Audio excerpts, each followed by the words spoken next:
Good morning. It is Wednesday, June 18th, 2020, and I am back here from bed, in bed, with Bed Talk number 64. And the topic today is normal. Yeah, normal. You know, I've been asked a lot, how do I come up with these ideas for Bed Talks? And it's pretty simple. I get up in the morning and I just ask myself what's on my heart to share. And the last several days, I've been talking to groups, including on a webinar yesterday, a lot about normal. And so I realized that there's this idea of normal that is so top of mind lately. I mean, think about how many times in your life have you heard the word normal? Probably a lot. Something like, man, I wish things were more back to normal. I can't wait for things to get back to normal. But they were in small scale, right? But if you look over the last 3 months during this pandemic, it's been the phrase, you know, there's a couple of phrases. It's either, I can't wait for things to get back to normal, or we're talking about this is the new normal. I think they're both misguided. So let's talk about new normal for a minute. First of all, there is no new normal. There's just the next normal. And it changes sometimes every day, sometimes every couple days, sometimes literally a few hours. So by this afternoon, there's going to be a next normal. And what it tells me is that we are so desirous and craving of getting something that we can call normal. But we keep looking back saying, I can't wait till we get back to normal. And I want to know what the new normal is. And this is all about comfort zones. That's what it's about. Comfort zones and normal line up. But what I want you to think about is this. Do you really want to get back to normal?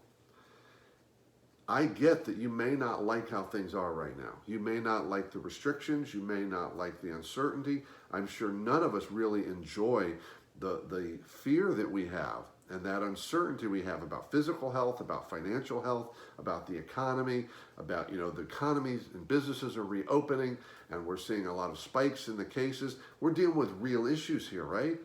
And we'd like to not deal with those real issues. And therefore we crave normal. But think back to how things were before the coronavirus. And my question is this, is that really how you want things? Because there's a difference between saying, I don't want all this stuff with coronavirus versus I really want what I had before. Do you see the difference? One is what I want to avoid. I want to get rid of the pandemic issues. I want to get rid of the restrictions. I want to get rid of the health risks, the financial risks. I want all that to go away versus I want to get back to what I had. And I'm not sure we really do.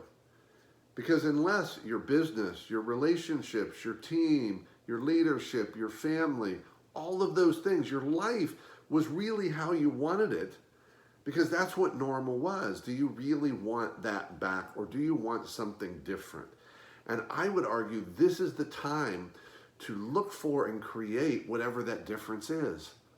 It's funny for me as a speaker, I get on the stage all the time, and if you know me and you've read anything or watched any of my videos, I talk about the metaphor of snow globes and the need to shake things up in order to change things.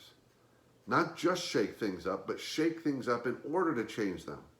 And in fact, I start almost every program I've done over the last several years with a quote from the founder of Netflix that said, you have to disrupt yourself before someone else does. And Netflix was obviously a disruptive idea, a disruptive business, right? So I was always preaching the need to create disruption. Well, I don't think we need to create any more disruption right now. The question is, are we leaning into the disruption in order to create different outcomes going forward? That's the question. The disruption is real. It is, call it an opening. It is an opening to change, an opening to innovation.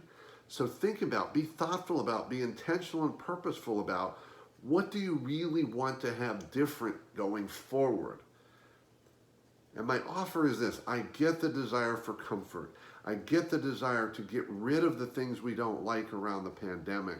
But instead of craving and desiring to get back to normal, think about, what do you want to create now and for your future? Because the door has been opened to that innovation. I don't need normal. I don't want to go back to normal. And I don't know what the next normal is going to be or when the next normal becomes a new normal. I have no idea. What I do know is I'm not going to settle. And I think that normalcy is a form of settlement that feels comfortable. So give it some thought. Let me know what you think. I'd love to see your comments and post here. What are you experiencing? What are you changing? How are you being different? How will your business be different? How will your relationships and family be different?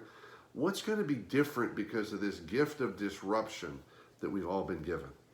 So that's it for today. As I tell you every time, keep taking care of yourself and those you care about, and by all means, stay connected.